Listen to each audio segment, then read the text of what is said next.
እግዚአብሔር ሰማይና ምድርን በስንት ቀናት ውስጥ ፈጠረ? ሀ 5 ቀናት፣ ለ 6 ቀናት፣ ሐመሩሃ 7 ቀናት።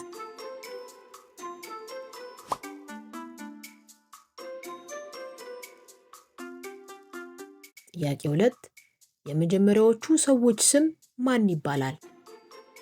ሀ አዳምና ሔዋን፣ ለ ኖህና ሚስቱ፣ ሐመሩሃ አብርሃምና ሳራ።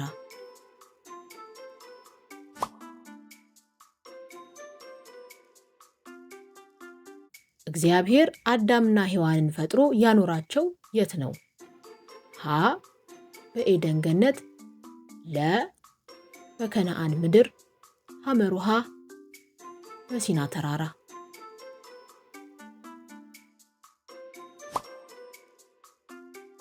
ጥያቄ 4 የአዳምና የሔዋን የመጀመሪያ ልጆች ስማቸው ማን ይባላል? ሀ ቃየልና ሉድ፣ ለ ሴምና ካም፣ ሐመሩሃ ይስሐቅና ያዕቆብ።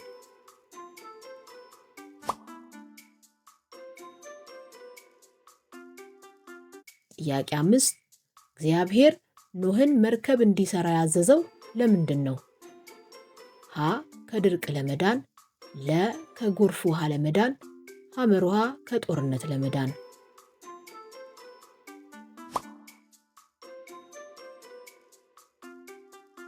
ጥያቄ 6 ዝናቡ በኖህ ዘመን ስንት ቀንና ሌሊት ዘነበ?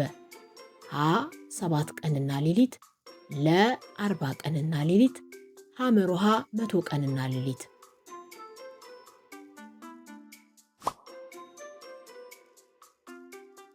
ጥያቄ 7 ከጥፋት ውሃ በኋላ እግዚአብሔር ተስፋ ቃል ኪዳኑ ምልክት ያደረገው በምንድን ነው?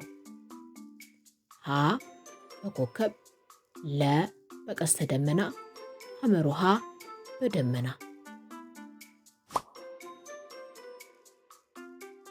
ጥያቄ 8 ሰዎች ወደ ሰማይ ለመድረስ በማሰብ ለመስራት የሞከሩት የትኛውን ግንብ ነው? ሀ የባቢሎን ግንብ፣ ለ የኢያሪኮ ግንብ፣ ሐመሩሃ የግብፅ ፒራሚድ።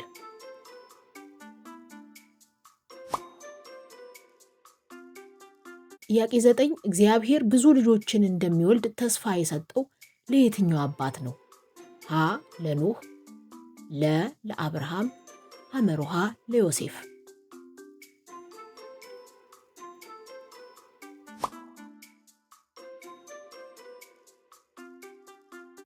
ጥያቄ 10 ዮሴፍ በግብፅ ውስጥ ምን ሆነ? ሀ ንጉሥ፣ ለ እስረኛ፣ ሐመሩሃ ተረሳ።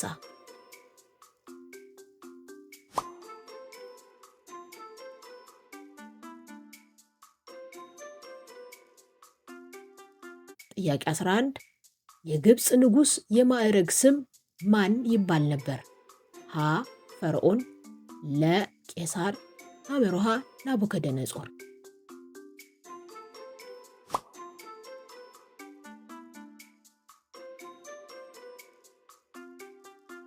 ጥያቄ 12 የሙሴ እናት ሕፃኑን ከፈርዖን ትእዛዝ ለማዳን ወዴት አስቀመጠችው?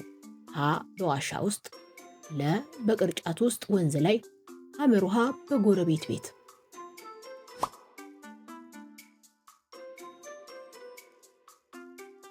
ጥያቄ 13 ሙሴን ከወንዝ ውስጥ ያገኘችው ማን ናት? ሀ የፈርዖን ልጅ፣ ለ የግብፅ ካህን ሚስት፣ ሐመሩሃ እህቱ ማርያም።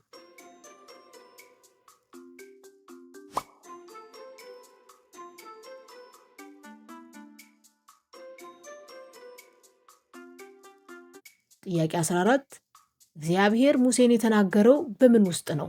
ሀ በደመና፣ ለ በሚነድ ቁጥቋጦ፣ ሐመሩሃ በሕልም።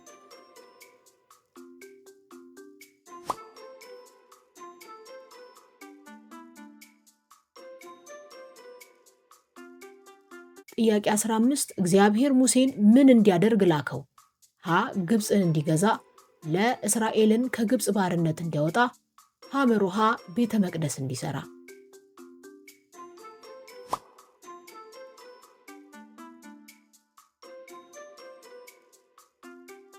ጥያቄ 16 እግዚአብሔር ፈርዖንን ለማሳመን ስንት መቅሰፍቶችን ላከ? ሀ 7 መቅሰፍቶች፣ ለ 10 መቅሰፍቶች፣ ሐመሩሃ 12 መቅሰፍቶች።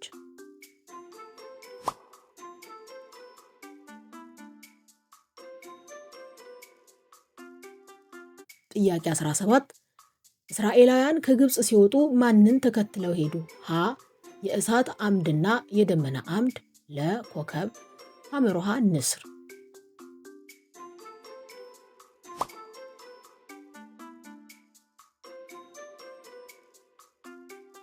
ጥያቄ 18 ሙሴ በትሩን ሲዘረጋ የትኛው ባህር ለሁለት ተከፈለ? ሀ ቀይ ባህር፣ ለ ሜዲትራኒያን ባህር፣ ሐመሩሃ ገሊላ ባህር።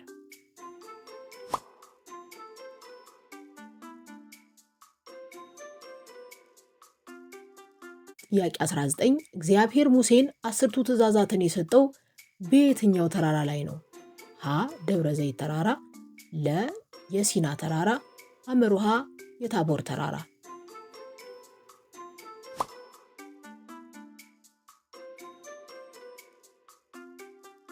ጥያቄ 20 እስራኤላውያን በምድረ በዳ ውስጥ ሲራቡ እግዚአብሔር ከሰማይ ምን ላከላቸው?